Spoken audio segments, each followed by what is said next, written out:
స్తుతుల సింహాసనం నీలో నివసింపజేసి నందునా ఇదిగో నా స్తుతుల సింహాసనం కృపామయుడా ఏ అపాయము నా గుడారము సమీపించనీయక ఏ అపాయము నా గుడారము సమీపించనీయక నా మార్గములన్నిటిలో నీవే ఆశ్రయమైనందున నా మార్గములన్నిటిలో నీవే ఆశ్రయమైనందున కృపామయుడా నీలో నా కృపామయుడా నీలో నా నివసింపజేసి నందునా ఇదిగో నా స్తుతుల సింహాసనం నీలో నివసింపజేసి నందునా ఇదిగో నా స్తుతుల సింహాసనం కృపామయుడా చీకటి నుండి వెలుగులోనికి నన్ను పిలచిన తేజోమయా చీకటి నుండి వెలుగులోనికి నన్ను పిలచిన తేజోమయా రాజవంశములో యాజకత్వము చేసేదను రాజవంశములో యాజకత్వము చేసేదను కృపామయుడా నీలో నిలచి ఆత్మఫలములు ఫలించుట కొరకు నిలచి ఆత్మఫలములు ఫలించుట కొరకు నాపైన నిండుగా ఆత్మవర్షము కుమ్మరించు నాపైన నిండుగా ఆత్మవర్షము కుమ్మరించు కృపామయుడా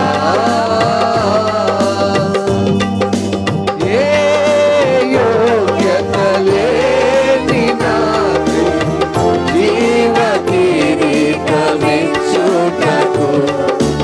ఏ యోగ్యత లేని నాకు జీవ కిరీటమిచ్చుటకు నీ కృపను వీడక శాశ్వత కృపగా మారెను నీ కృపను వీడక శాశ్వత కృపగా మారెను కృపామయుడా నీలో నా కృపామయుడా నీలో నా నివసింపజేసి నందునా ఇదిగో నా స్తుతుల సింహాసనం నీలో నివసింపజేసి నందునా ఇదిగో నా స్తుతుల సింహాసనం పాత్రుడా స్తోత్రార్కుడా శృతులందుకో పూజార్కుడా శృతి పాత్రుడా స్తోత్రార్కుడా శృతులందుకో పూజార్కుడా ఆకాశమందో నీవు తప్ప నాకెవరున్నారు నా ప్రభు ఆకాశమందో నీవు తప్ప నాకెవరున్నారు నా ప్రభు స్తుతిపాత్రుడా స్తోత్రార్కుడా శృతులందుకో పూజార్కుడా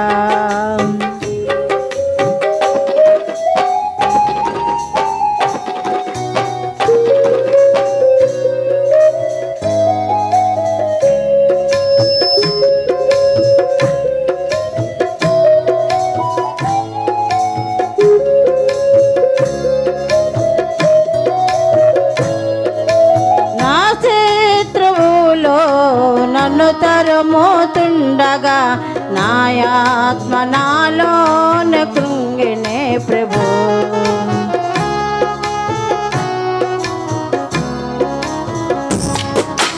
నా శత్రువులో నన్ను తరుముతుండగా నాయాత్మ నాలోన కృంగినే ప్రభు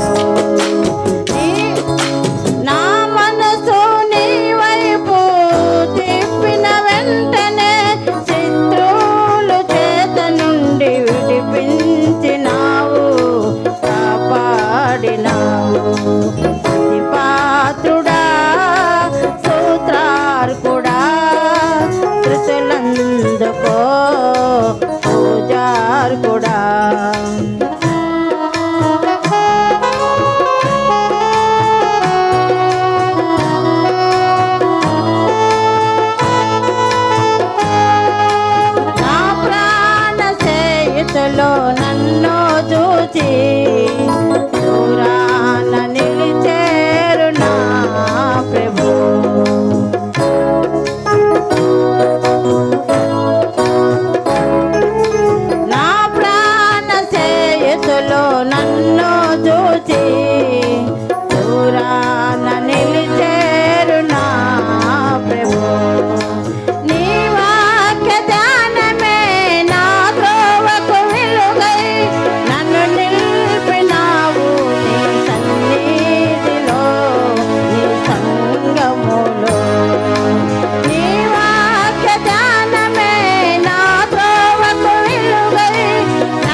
మంచువల్లి కృపను కురిపించితివి మనసులో నెమ్మది కలిగించుటకు మంచువల్లి కృపను కురిపించతి విచారములు కొట్టివేసి విజయానందముతో నింపినావు నీరు పారేటి తోటగా చేసి సత్వగల భూమిగా మార్చినావు నీ కార్యములను వివరింపగలమా నీ ఘన కార్యములు వర్ణింపగలమా నీ కార్యములను వివరింపగలమా నీ ఘన కార్యములు వర్ణింపగలమా నా హృదయములో నీ మాటలే నా కనులకు కాంతి రేఖలు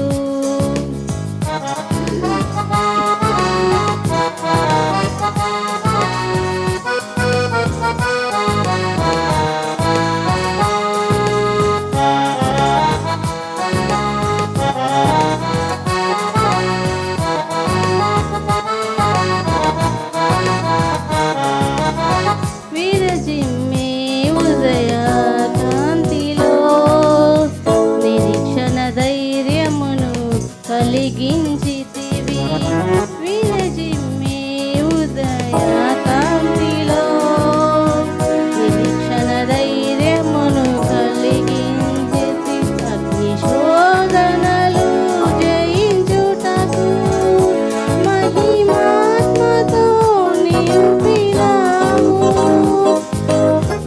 ఆత్మజాలని జ్వాలగా చేసి దీపస్తంభముపై నన్ను నిలిపినావు నీ కార్యములను వివరింపగలమా నీ ఘన కార్యములు వర్ణింపగలమా నీ కార్యములను వివరింపగలమా నీ ఘన కార్యములు వర్ణింపగలమా నా హృదయములో నీ మాటలే నా కనులకు కాంతి రేఖలు నా హృదయములో నీ మాటలే నా కనులకు కాంతి రేఖలు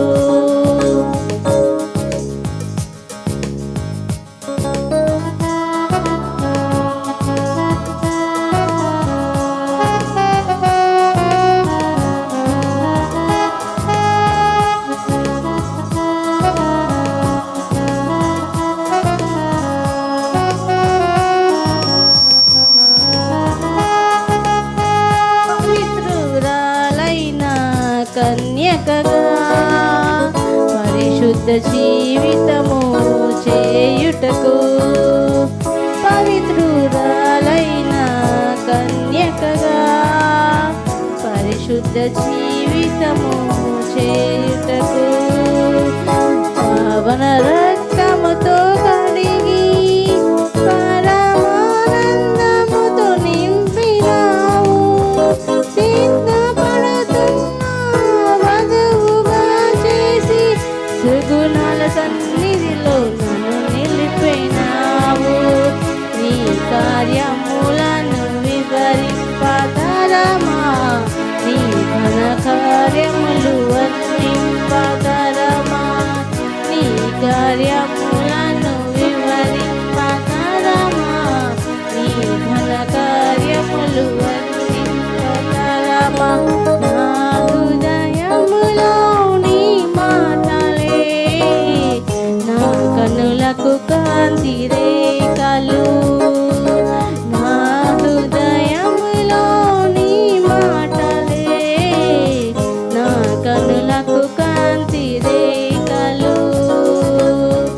కారు చీకటిలో కలువరి కిరణమై కఠిన హృదయమును కరిగించినావు నీ కార్యములను వివరింపగలమా నీ ఘన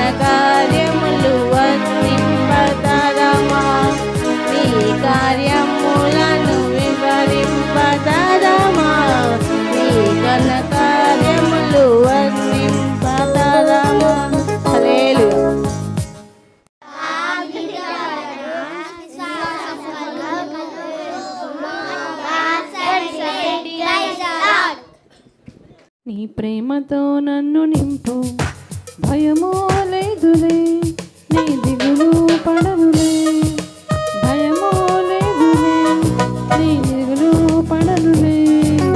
అడిగితే యేసు నిన్ను అనుదినము నడుపు నన్ను, అడిగితే యేసు నిన్ను అనుదినము నడుపు నన్ను.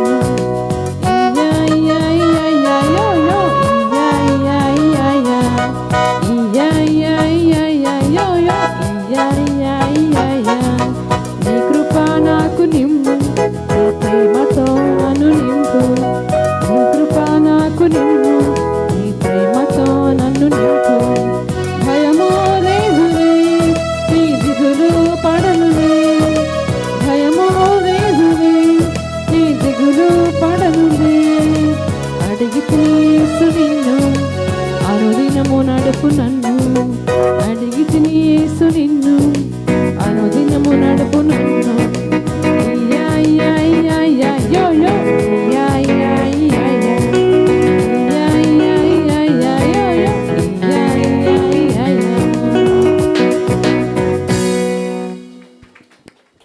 మీ అందరికీ దేవుని పేరిట వందనాలు తెలియజేసుకుంటున్నా.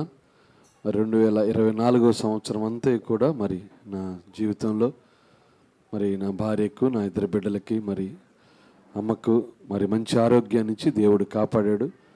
మరి ఈ సాక్ష్యం ఏంటంటే, కొన్ని దినాలు క్రితం మరి క్యారల్స్లో పాల్గొంటున్నప్పుడు బాగా టైర్డ్ అయిపోయి కొంతవరకు బలహీనతగా అయింది, అనారోగ్యంగా కొంత చాలా ఇబ్బంది పడ్డాను. అయితే ప్రార్థించాను దేవుని సన్నిధిలో, యేసయ్య నీ కొందనాలు, మరి నాకు స్వస్థత అనుగ్రహించిన ఆయనని ఇరువురు కూడా ప్రార్థించి దేవుణ్ణి అడిగాం. మరి ఆ బలహీనత నుంచి దేవుడు కాపాడాడు. దేవుని సన్నిధిలో మరలా మరి రావడానికి దేవుడు కృపను అనుగ్రహించాడు. దేవుని పరిచర్యలో వాడబడుతున్నప్పుడు అనేక అడ్డంకులు వస్తాయి. అయితే అయినప్పటికీ దేవుని పరిచర్యలో మరి ముందుకు వెళ్ళడానికి దేవుడు నాకు కృపను అనుగ్రహించాడు. అలాగే ఆయన యొక్క స్వస్థత కూడా నాకు ఇచ్చాడు. మీ అందరూ కూడా మా యొక్క కుటుంబం కొరకు ప్రార్థించి మీ వ్యక్తిగత ప్రార్థనలో మమ్మల్ని కూడా జ్ఞాపకం చేసుకోవాల్సిందిగా మనం చేసుకుంటూ ఈ అవకాశం ఇచ్చిన పాస్టర్ గారికి వందనాలు చెల్లించుకుంటూ ముగిస్తున్నాను.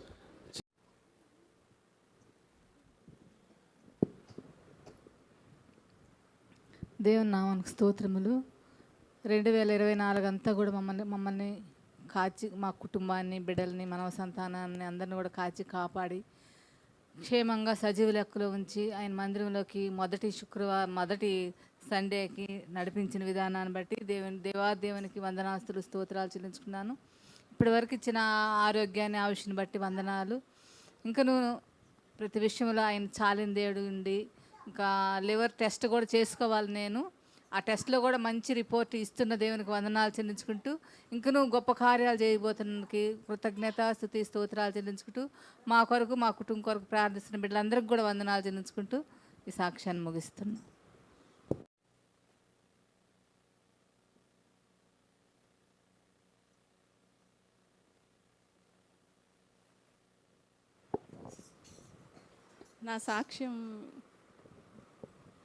నా సాక్ష్యం ఏంటంటే, ముందుగా దేవాతి దేవునికి నా వందనాలు. నన్ను, నా కుటుంబాన్ని, మిమ్మల్ని అందరినీ కూడా సజీవ లెక్కల్లో దేవుడు నిలబెట్టడమే గొప్ప సాక్ష్యం. ఎందుకు అని అంటే, ఎంతోమంది నుంచి నేను చూస్తున్నాను. కరెక్ట్గా న్యూ ఇయర్ రోజే కూడా నైట్ డ్యూటీస్ నాకు ఈ మంత్ అంతా క్యాజువాలిటీలో చేస్తున్నాను.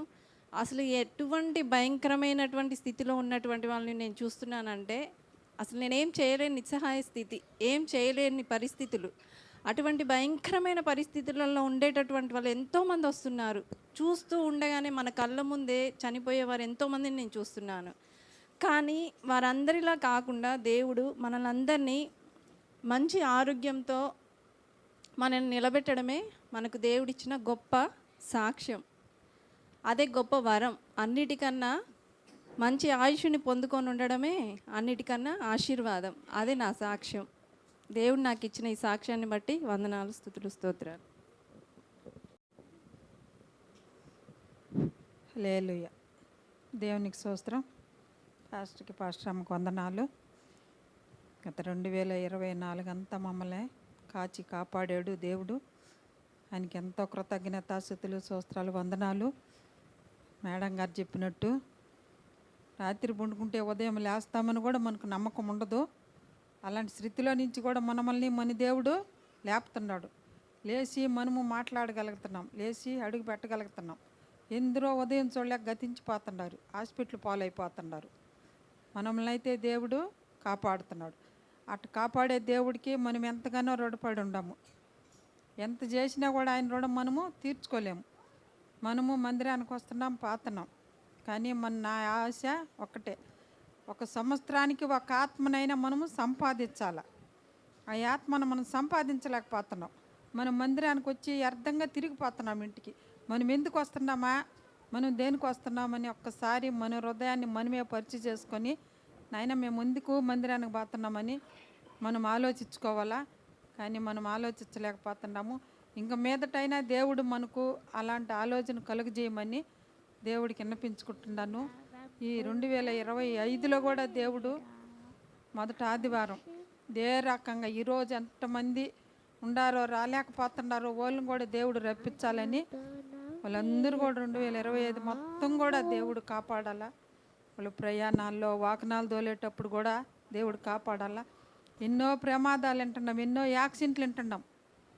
ఎందరినో ఈ రక్షణ సన్నిధి మందిరంలో చెప్తున్నారు, యాక్సిడెంట్లు అయినాయి, కాపాడాలి, ఆరోగ్యం బాగలేదని. ఎందరి గురించో ప్రార్థన చేస్తున్నారు. మన పాస్టర్ అమ్మ సార్ వాళ్ళందరూ ఎంతో దూరం నుంచి మన మందిరానికి వస్తున్నారు. మనం అందరం కలిసి సారాల కోసం ప్రార్థన చేయాలి. వాళ్ళు తిరిగి వెళ్ళేటప్పుడు కానీ వచ్చేటప్పుడు కానీ, నాయన వాహనం నమ్మదగింది కాదు నాయన, ఆ వాహనంలో నువ్వు ఉండి ఆ బిడ్డలో ఎంతో ప్రయాసపడి ఎంతో దూరం నుంచి ఇక్కడికి వచ్చిన ఆయన వాళ్ళ ఆత్మనాయన మనం బాగుండాలని మన మీద కుమ్మరిచ్చి వాళ్ళు ఎంతో ప్రయాసపడుతున్నారు ఆయనని మనం ఎప్పుడు మన కుటుంబ ప్రార్థన చేసుకోవాలా. మనం ఎప్పుడు దేవుణ్ణి మరవకూడదు. మన మందిరంలో దేవుని ఆత్మ కుమ్మరించాలా. ఎందరో భాషలతో మాట్లాడే కృపను కూడా దయచేయాలా. అవి మనం పొందుకోలేకపోతున్నామో, ఎందువల్ల మనం పొందుకోలేకపోతున్నామో మనం దేవుణ్ణి ప్రార్థనలో పెట్టుకొని అడుక్కోవాలా. ఎన్నో అద్భుతాలు, వరాలు ఎన్నెన్నో మందిరాల్లో చూస్తుంటాం మనము. మన మందిరంలో కూడా అద్భుత కార్యాలు జరగాలని మీరందరూ పాస్టర్ కోసము ప్రార్థన చేయాలని, అద్భుతాలు ఎన్నో జరగాలి మనకు. ఎంతమందో పలానా మందిరంలో అద్భుతాలు జరుగుతున్నాయని ఇప్పటికే అంటున్నారు. ఇంక మీదట కూడా అనాలని ఈ చిన్న ప్రార్థన దేవునికే చెల్లును గాక. తప్పులుంటే క్షమించమని, ఇంకేమన్నా మర్చిపోయి ఉంటే కూడా దేవుడు అవి కూడా చెయ్యాలని. బిడ్డ కూడా ఎన్నోసార్లు వాకనాన్ని తోలుతూ ఉంటాడు. నేను దేవుడిని అడుగుతూ ఉంటా, ఆయన లోడు బాతున్నాడు, నువ్వు కూడా బో పాస్టర్ అమ్మకి చెప్తుంటా, అమ్మా ఇటు వాకనం దాళ్ళం పోయాడమ్మా ప్రార్థన చేయమ్మని. దేవుడు కాపాడుతూ ఉన్నాడు. కాపాడుకొని ఎక్కడా ఏ ఆటంకం లేకుండా దేవుడు కాపాడుకొని తీసుకొని వస్తున్నాడు. దేవాది దేవుడికి స్తుతులు, స్తోత్రాలు, వందనాలు చెల్లించుకుంటా. నా విషయంలో కూడా కన్ను ఆపరేషన్ విషయంలో కూడా దేవుడు ఎంతో సహాయం చేశాడు. ఈ నెమ్ము కాలంలో కన్ను ఆపరేషన్ చేసుకుంటే కూడా నాకు ఎక్కువ తుమ్ములు వస్తాయి. నేను దానికోసమే సగం భయపడుతున్నా. కన్ను ఆపరేషన్ చేసుకుంటే తుమ్ములు రాకూడదు కావాలని దేవుడు నాకు అలాంటిది తుమ్ములు రానిలా, జలుబు చేయనిలా దేవుడు ఎంతగానో నన్ను కన్ను ఆపరేషన్ విషయంలో కాపాడాడు. ఏ ఆటంకం లేకుండా ఇప్పుడు వరకు కూడా దేవుడు కాపాడుతున్నందుకు రేపు హాస్పిటల్కి పోతామనుకుంటున్నాను. నెల అయిపోయింది.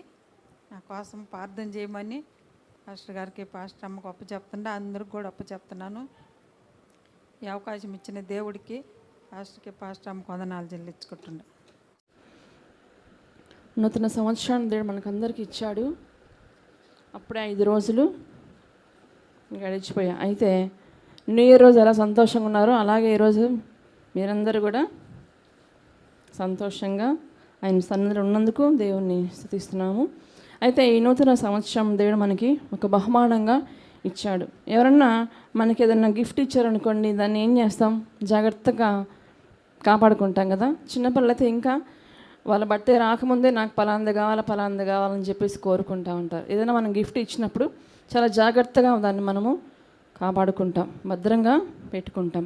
అయితే ఈ సంవత్సరాన్ని దేవుడు మనకందరికీ ఒక బహుమానంగా ఒక కానుకగా మనకి ఇచ్చాడు. ప్రియమైన దేవుని బిడ్డలారా, ఈ 365 రోజులు ఆయన మనకి ఇవ్వబోతున్నాడు.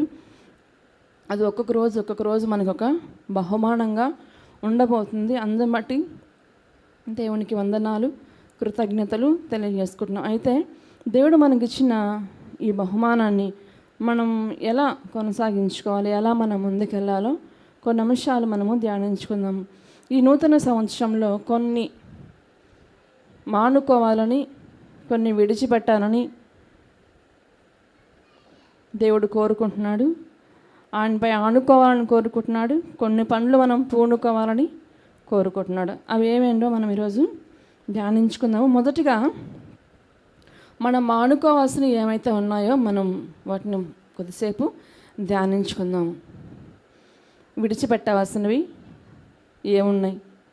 2024లో మనం ఎలా జీవించాం, మన బ్రతుకులేంటి మనకు తెలుసు. కొన్ని తీర్మానాలు మనము జనవరి 1 తీసుకొని ఉంటాం. నేను ఇలా ఉండకూడదు ఈ సంవత్సరంలో, కొన్ని మానేసుకోవాలి, కొన్ని విడిచిపెట్టేయాలి, కొన్ని అనవసరమైనవి నా జీవితంలోంచి తొలగించుకోవాలి అని తీర్మానము చేసుకొని ఉంటారు. అయితే దేవుడు మనతో మాట్లాడుతుంటే అనవసరమైన మాటలు మనము విడిచిపెట్టాలి. మనకు అవసరం లేని మాటలు మనము జోక్యము చేసుకోకూడదు. ఎవరైనా ఇద్దరు మాట్లాడుకుంటూ ఉన్నారనుకోండి, వాళ్ళ మధ్యలోకి వెళ్ళిపోతారు కొందరు. ఎవరు? అనవసరమైన మాటల్లో జోక్యం చేసుకునే వాళ్ళు. వెళ్ళి వాళ్ళకి సంబంధం లేని మాటలు కూడా, వాళ్ళకి తెలియనివి, తెలియని మాటలు కూడా దానికి యాడ్ చేసేసి వ్యర్థంగా అనవసరంగా అక్కడ మాటల్లో నిలిచిపోతుంటారు. ఎవరితోనో ఎవరి గురించో వ్యర్థంగా మాట్లాడుతుంటారు. ఎదుటి వారి గురించి వాళ్ళ లోపాలు చూస్తుంటారు. ఉద్యోగాల్లో వాళ్ళ కొలీగ్స్లో ఉన్న లోపాలు, కుటుంబంలో తల్లి మధ్య, తండ్రి, కోడలు, అత్త, పిల్లలు, వీటందరిలో వాళ్ళ లోపాలు మనము చూస్తూ ఉంటాం. కానీ ప్రేమ అనేది కరువైపోయిన దినాల్లో మనము ఉంటున్నాము. ప్రియమైన దేవుని బిడ్డలారా, మన లోపాలు సరి చేసుకోం కదా. బైబిల్ గ్రంథంలో ఉంది, మొదట నీ కంటిలో ఉన్న దూలాన్ని సరి చేసుకుంటే ఎదుటి వారి దాంట్లో ఉన్న నలుసు మనకి కనిపిస్తుందంట. అయితే మనం అలా చేయము, చాలా రివర్స్ చేస్తూ ఉంటాం. అయితే కొన్ని సందర్భాల్లో అది మనకు చాలా నష్టాన్ని తీసుకొస్తూ ఉంటుంది. అందుకనే మనం కొన్నిటిని మానుకోవాలి. అనవసరమైన మాటలు, అనవసరమైన చేష్టలు మనము తగ్గించుకోవాలని దేవుడు కోరుకుంటున్నాడు. వాటిని మన జీవితాల్లోంచి తొలగించుకోవాలని కోరుకుంటున్నాడు. అయితే మార్తను మనం గమనిస్తే, మార్త, మరియా, లాజరు అనే కుటుంబాన్ని మనం గమనిస్తే వాళ్ళు ప్రభువుని ఎంతో ప్రేమించిన వాళ్ళు. ప్రభు ఎప్పుడు సువార్త పరిచయ నిమిత్తం ఆ ప్రాంతానికి వచ్చినా వారింట్లో కొద్దిసేపు ఉండి వెళ్ళేవాడు. అయితే మార్త, మరియా వీళ్ళిద్దరిలో మొదట ప్రభువుని ఆహ్వానించింది మార్తే తన కుటుంబంలోకి. ఆ తర్వాత ఏమైందో మనం చూద్దాము. లూకాసు సువార్త 10వ అధ్యాయము 38వ వచనాన్ని మనం ఒకసారి చదువుకుందాం. లూకా రాసిన సువార్త 10వ అధ్యాయము 38వ వచనాన్ని చదువుకుందాం. ఆయన యొక్క గ్రామములో ప్రవేశించెను. మార్త అను ఒక స్త్రీ ఆయనను తన ఇంట చేర్చుకొనెను. ఆమెకు మరియా అను సహోదరి ఉండెను. ఈమె యేసు పాదముల యొద్ద కూర్చుండి ఆయన బోధ వినిచుండెను. చాలండి. ఇక్కడ మనం గమనిస్తే మొదట ఎవరు చేర్చుకున్నారు? మార్త అను ఒక స్త్రీ ఆయనను తన ఇంట చేర్చుకుంది. ఇంట చేర్చుకుంది, కానీ ఆయన వచ్చినప్పటి నుంచి అనేక రకాలైన పనుల్లో మునిగిపోయింది. ప్రభువుకి ఏం చేసి పెట్టాలా, ఆయనతో పాటు వచ్చిన వారికి ఏం చేసి పెట్టాలా, ఇదే హడావుడిలో మార్త మనసు మునిగిపోయింది. కానీ మరియా అయితే అంట ఆయన పాదాల దగ్గర కూర్చొని ఆయన చెప్పే మాటలు వింటూ ఉందంట. 39లో చూస్తే ఆమె యేసు పాదముల యొద్ద కూర్చుండి ఆయన బోధ వినుచుండెను. మార్త అయితే పిలిచింది ప్రభువుని తన ఇంటిలోకి. అయితే ఆయన మాటలు హృదయంలో చేర్చుకుంది మరియా. ఇక్కడ మార్త చేసే పని కూడా మంచి పని, ఆయనకి ఆహారం సిద్ధపరుస్తుంది. కానీ ఆమె దృష్టి, ఆమె కాన్సన్ట్రేషన్ అంతా దేని పని ఉందంటే వంట సిద్ధపరచాల్సిన దానిపైన ఉంది. కానీ ప్రభువు వచ్చాడు, ఆయన ఏం మాట్లాడతాడు, ఆయన మాటలు విందాము, మరలా ఎప్పుడు వస్తాడో, ఆయన వచ్చే వరకు మనం ఆ మాటలు జాగ్రత్త చేసుకోవాలి, మన హృదయాలు ఆయన మాటలు నింపుకోవాలా అన్న ఆలోచన మార్తలో కనిపించట్లా. మరియా అయితే ఆయన వచ్చిందే తడవు, ఇంక మరలా ఆయన ఎప్పుడు నాకు దొరుకుతాడో, ఈయన మాటలు నేను ఎప్పుడు వింటానో అని ఆయన పాదాల దగ్గర కూర్చొని ఆయన మాటలు వింటుందంట. ఇదే మనకు కొన్ని సందర్భాల్లో తెలియదు, ఇవి అనవసరమైన మాటలేమో అని మనకు తెలియదు, కానీ మన సమయాన్ని అపవాది దొంగిలిస్తుంటాడు. అందుకంటే మనకి ఎలా ఉండాలంటే, ఇవి ఎలా తెలుస్తాయి మాకు, ఈ అనవసరమైన మాటలు, మాకు సమయం వేస్ట్ అయిపోతుంది అని అంటే, మనం దేవుడిని జ్ఞానాన్ని అడిగితే, అయ్యా మాకు జ్ఞాన హృదయం కలిగేటట్లుగా మా సహాయం చేయ ప్రభువా, మేము ఎప్పుడు ఏ పని చేయాలి, ఎవరితో ఎట్లా మాట్లాడాలా, ఎప్పుడు ఏ సమయంలో ఎక్కడ ఉండాలి, ఉండకూడని చోట్ల మేము ఉండకుండా మేము ఎలా నడుచుకోవాలి, నీ జ్ఞానం మాకు ఇవ్వు ప్రభువా అంటే, ఆయన ఖచ్చితంగా ఆయన జ్ఞానాన్ని మనకిచ్చి ముందుకి నడిపిస్తాడు. ఇప్పుడు మనము ప్రయాణం చేస్తూ ఉంటే సిగ్నల్స్ పడతాయి కదా, రెడ్ సిగ్నల్ పడగానే ఏమైపోతాము, ఆగిపోతాం అందరం, ముందుకి వెళ్ళకూడదు. కొద్దిసేపు వెళ్తే ఏమవుతుంది, ప్రమాదం అవుద్ది, లేకుంటే ఫైన్ వేస్తారు కదా, అది మనకు నష్టాన్ని కలిగించేదే. మనం కూడా మనం మానుకోకపోతే ఎంతో నష్టాన్ని మన ఆత్మీయ జీవితంలో మనము పొందుకుంటాం. 2024 సంవత్సరం అంతా గడిపేశాం వ్యర్థమైన మాటల్లో, ఆలోచనల్లో, పనుల్లో, ఉండకూడని చోట ఉంటూ దేవునికి అయిష్టమైనవి చేస్తూ మనం గడిపేశాం. అయితే ఆ గతకాలాన్ని మనం విడిచిపెట్టేసి ముందుకు వెనక్కి చూడకుండా ముందుకెళ్ళాలని దేవుడు కోరుకుంటున్నాడు. రెండోదిగా మనం గమనిస్తే చింతించడము మానాలి. పేతురు రాసిన మొదటి పత్రిక 5వ అధ్యాయము 7వ వచనాన్ని మనము చదువుకుందాం. పేతురు రాసిన మొదటి పత్రిక 5వ అధ్యాయము 7వ వచనం.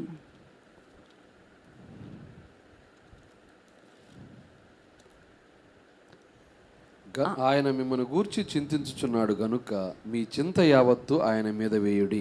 చాలండి. ఇక్కడ మనం గమనిస్తే మన గురించి చింతించేవారు ఒకరున్నారు.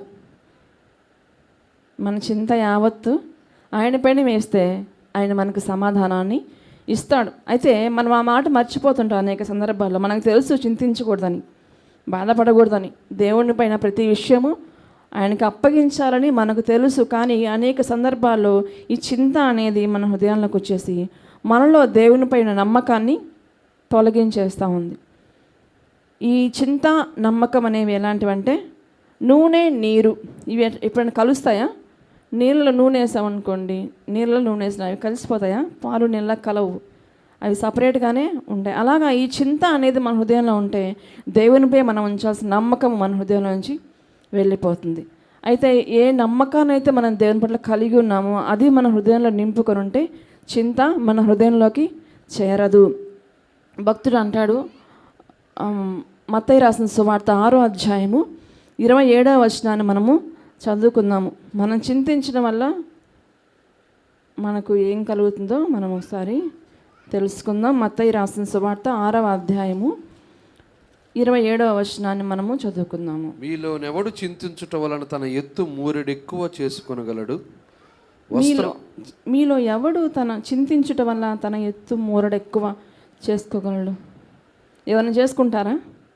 మూరెడెత్తు నేను పెరగాలంటే చింతిస్తా కూర్చుంటే అయిపోతుందా? అంటే ఎటువంటి ప్రయోజనము లేదు. ఆ చింతించిన వల్ల నీ సమయం వేస్ట్ అవుతుంది, నీ ఆరోగ్యం పాడవుతుంది, రకరకాల వ్యాధులు వస్తాయి, కానీ 1% కూడా ఉపయోగము లేదు. ఎప్పుడు చింతించడం వల్ల మూరెడు కూడా ఎత్తి పెరగలేవు. ఇంకెందుకు నువ్వు చింతిస్తావని దేవుడు అడుగుతున్నాడు. కిందంతా మనం గమనిస్తే, మీరు వస్త్రాల గురించి చింతింపనేలా? మీకు ఏది కావాలో మీరు ఎందుకు చింతిస్తారు? ఏ దినానికి ఏది కావాలో దేవుడు మీకు ఇస్తాడు అని దేవుడు వాగ్దానాన్ని ఇస్తున్నాడు. కాబట్టి మనం చింతిస్తూ మన దేహాన్ని పాడు చేసుకోవద్దు, లేనిపోయిన అనారోగ్యాలు మనము తెచ్చుకునేవారుగా ఉండకూడదు. ఈ చింత మనలో ఉన్న ఆరోగ్యాన్ని లాగేసుకుంటుంది. ఆహారం తిన్నా వంట పట్టనీయకుండా చేస్తుంది, నిద్ర పట్టనీయకుండా చేస్తుంది, మన మొహాల్లో సంతోషము, చిరునవ్వు లేకుండా చేస్తుంది. ఇట్లాంటి నష్టాలన్నీ ఈ చింత వల్ల ఉన్నా కానీ మనం ఆ చింతిస్తూనే ఉంటాం కదా. ఇవన్నీ మీకు లేకుండా ఉండాలంటే మీరు మొదట చింతించడము మానాలి, దాన్ని విడిచిపెట్టాలి. మీ హృదయంలోకి ఆ చింత అనేదాన్ని తీసుకొని రాకూడదని దేవుడు కోరుకుంటున్నాడు. అనవసరమైన మాటలు, చింతించడాలు మన జీవితాల్లో మానుకోవాలి, విడిచిపెట్టాలని దేవుడి దినాన మనతో మాట్లాడుతూ ఉన్నాడు. అయితే ప్రియమైన నా దేవుని బిడ్డలారా, రెండోదిగా మనం గమనిస్తే దేవుని పైన మనము ఆనుకోవాలి. మొదటిగా మానుకోవాలి, రెండోదిగా మనం గమనిస్తే ఆనుకోవాలి. యెషయా గ్రంథము 26వ అధ్యాయము 3వ వచనాన్ని మనము చదువుకుందాం. యెషయా గ్రంథము 26వ అధ్యాయము 3వ వచనాన్ని చదువుకుందాం.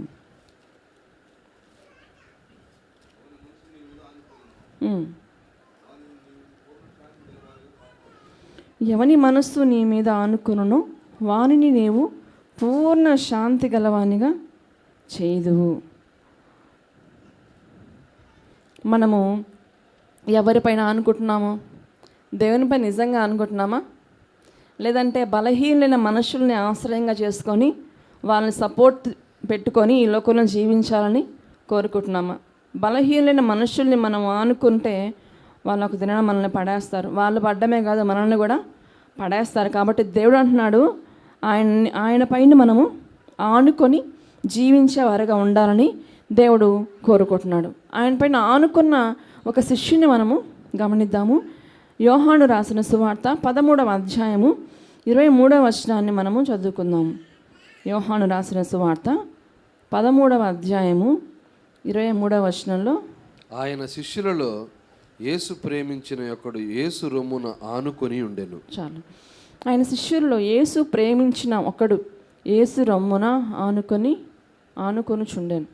ఈయన ఎవరో కాదు, పరిశుద్ధుడైన యోహాను.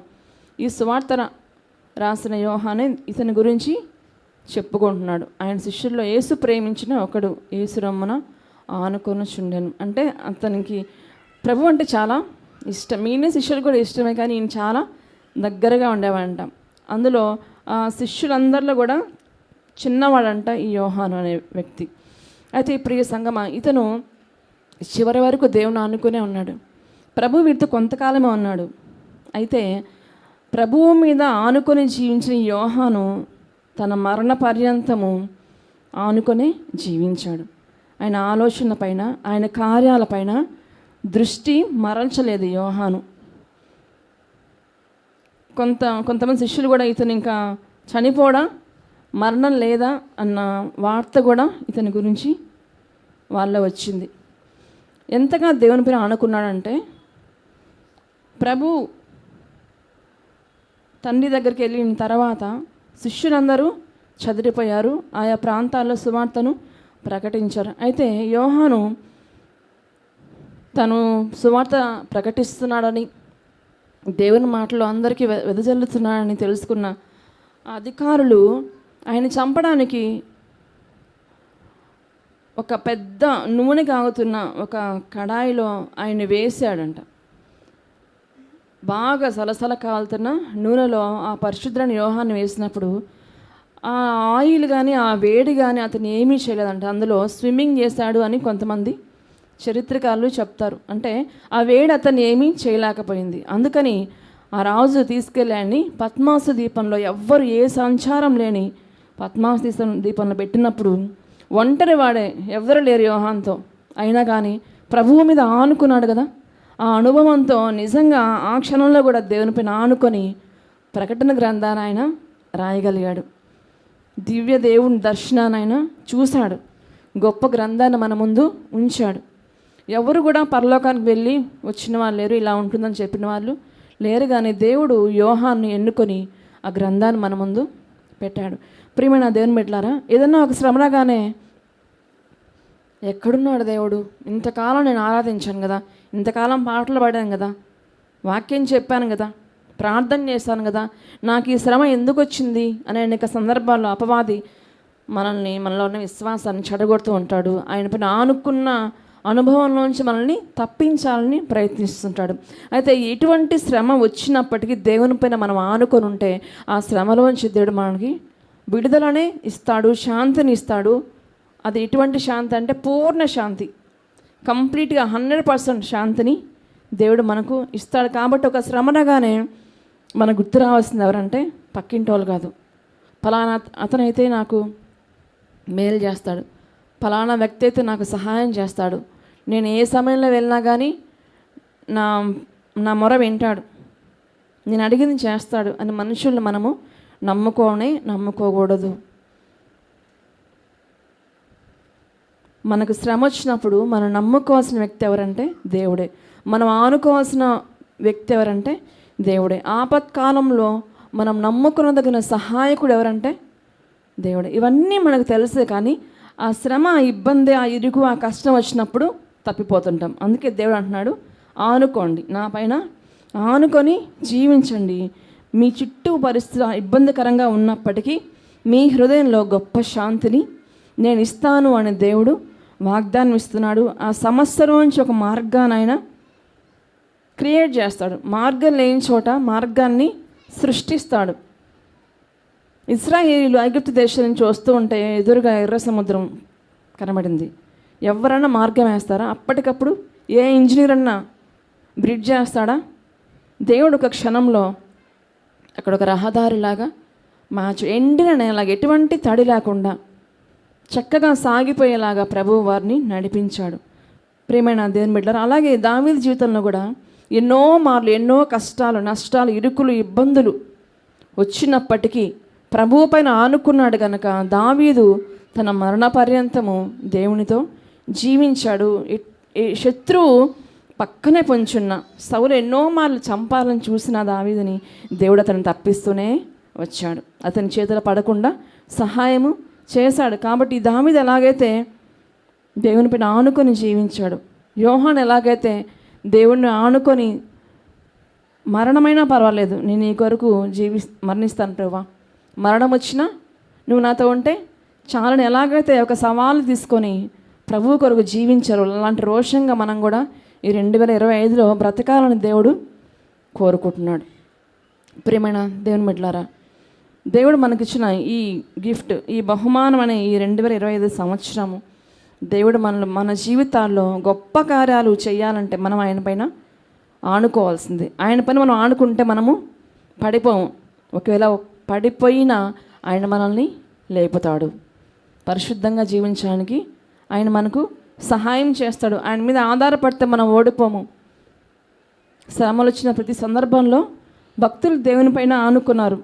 అందుకనే దేవుడు కూడా మనకు చెప్తున్నాడు, ఆయన పైన ఆనుకుంటే మనకు ప్రతి విషయంలో పూర్ణ శాంతిని ఇస్తాడు అని. శాంతి లేని సమయంలో, సమాధానం లేని సమయంలో కూడా ఆయన మన హృదయంలో శాంతి నింపాలంటే శాంతినిచ్చే దేవుడిని మనము ఆనుకొని జీవించాలి. మూడోదిగా మనం గమనిద్దాము, పూనుకోవాలి. మొదటిగా మానుకోవాలని చూసాము, రెండవదిగా ఆనుకోవాలి అని చూసాము, మూడోదిగా మనం గమనిస్తే పూనుకోవాలి. ఏం పూనుకోవాలో మనం గమనిద్దాము. మొదటి దినవృత్తాంతములకు రాసిన గ్రంథము, మొదటి దినవృత్తాంతంలో 28వ అధ్యాయము 20వ వచనాన్ని మనం చదువుకుందాం. మొదటి దినవృత్తాంతములు గ్రంథము 28వ అధ్యాయము 20వ వచనాన్ని చదువుకుందాము.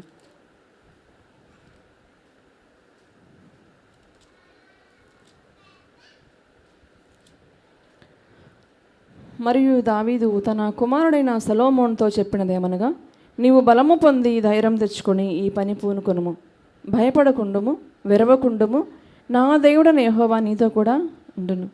యెహోవా మందిరపు సేవను గూర్చిన పని అంతయు నీవు ముగించే వరకు ఆయన నిన్ను ఎంత మాత్రమును విడువక ఉండును అని దావీదు తన కుమారుడైన సొలొమోనుతో సెలవిస్తున్నాడు. దేవుని మందిరం కట్టాలని దావీదుకి చాలా ఆశపడ్డాడు. కానీ దేవుడు ఆ అవకాశాన్ని సొలొమోనుకి ఇచ్చాడు. మనకందరికీ తెలుసు. అయితే ధైర్యపరుస్తున్నాడు సొలొమోను దావీదు, నువ్వు ఈ పని పూనుకో, దేవుడు నీకు తోడుగా ఉంటాడు. ఆ పని ముగించే వరకు దేవుడు నీకు తోడుగా ఉంటాడు. అయితే ప్రియమైన సంగమా, మునుపటి కన్నా దేవునిలో మనం ఎక్కువ జీవించాలని, ఎక్కువగా ముందుకెళ్ళాలని పూనుకుందాం.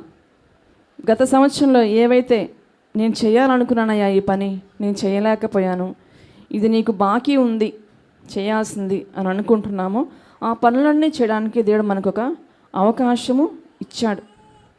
అది ఏ చిన్న పనైనా దేవుడు మనల్ని దీవిస్తాడు. ఈ పని నేను చేయలేను, నా వల్ల కాదనుకుంటే కాదు. ఈ సంవత్సరంలో ప్రతి ఒక్కరూ ఆయన పనిలో పూనుకోవాలి, ప్రతి ఒక్కరూ ఆయన పనిలో ముందుకెళ్ళాలని దేవుడు కోరుకుంటున్నాడు. వెనుకున్నవి విడిచిపెట్టాలా, మరచిపోవాలి. ముందున్న వాటికే మనము సాగిపోవాలని దేవుడు మనకి హెచ్చరికని ఇస్తున్నాడు. మందిరంలో ఆయన కొరకు ఏదైనా పని చేయాలని ఆశ కలిగి ఉంటే పూనుకోండి. దేవుని పనులు నేను సహకరిస్తానయ్యా, నేను చేస్తానయ్యా అనే ఒక తీర్మానంతో ఈ సంవత్సరంలో మనం ఆయన పక్షంగా నిలబడదాం. ప్రభు మీరు తలపెట్టబోయే కార్యాల్లో విజయం ఇస్తాడు. ఆయన పని మీరు చేస్తే మీ పని ఆయన చేస్తాడు. చాలామందికి ఉన్న వారి గృహాల్లో కూడా మరలా వాళ్ళ గృహాలు పునరుద్ధరించుకోవడానికి, మంచిగా కట్టుకోవడానికి దేవుడు ఈ సంవత్సరంలో ఆ కార్యాలు జరిగిస్తానని దేవుడు వాగ్దానాన్ని ఇస్తున్నాడు. కాబట్టి ఆయన పనిలో మీరు ముందుండండి, మీ పనిలో ఆయన ముందుండి జరిగిస్తాడు. ఖచ్చితంగా ప్రతి ఒక్కరి పనిలో ఆయన తోడుగా ఉండాలంటే మీరు ఆయన కార్యాలు కూడా సహకరించాలి, ఆయనతో మీరు నడవాలి. అది దేవుడు ఈ సంవత్సరంలో మన పట్ల ఆయన కోరుకుంటున్న విషయాలు. అయితే మనం ఏం చేయాలంటే మొదటి స్థానం ఆయనకి ఇవ్వాలి. ఈ పని అంటే ఏ కట్టడమో ఏందో అనుకోవడం కంటే మొదటి స్థానం ఆయనకి మనము ఇవ్వాలి. మందిరానికి వచ్చే విషయంలో కానీ, ప్రార్థించుకునే విషయంలో కానీ, వాక్యం చదువుకునే విషయంలో, ఏ విషయాలైనా ప్రథమ స్థానం దేవునికి ఇచ్చి మనం ముందుకు వెళ్తే ఆయన ఎప్పుడు మనల్ని ముందే ఉంచుతాడు, వెనక ఉంచడు. మనం ఎప్పుడైనా వెనకబడిపోతున్నాము అంటే మనం అర్థం ఏంటంటే మనం ఎక్కడో వెనకం చేసాం. వాక్యంలోనో, ప్రార్థనలోనో, మందిరంకి వెళ్ళే విషయంలోనో ఎక్కడో మనము వెనకబడ్డాము అని మనం గ్రహించుకొని మొదటి స్థానం ఆయనకి ఇస్తే ఖచ్చితంగా ఆయన మన పట్ల గొప్ప కార్యాలు, ఘనమైన కార్యాలు జరిగించడానికి సిద్ధంగా ఉన్నాడు. ప్రభు చెప్తాడు కదా, మత్తయి సువార్తలో 6వ అధ్యాయం 33వ వచనంలో, మత్తయి రాసిన సువార్త 6వ అధ్యాయము 33వ వచనాన్ని మనం ఒకసారి చదువుకుందాము.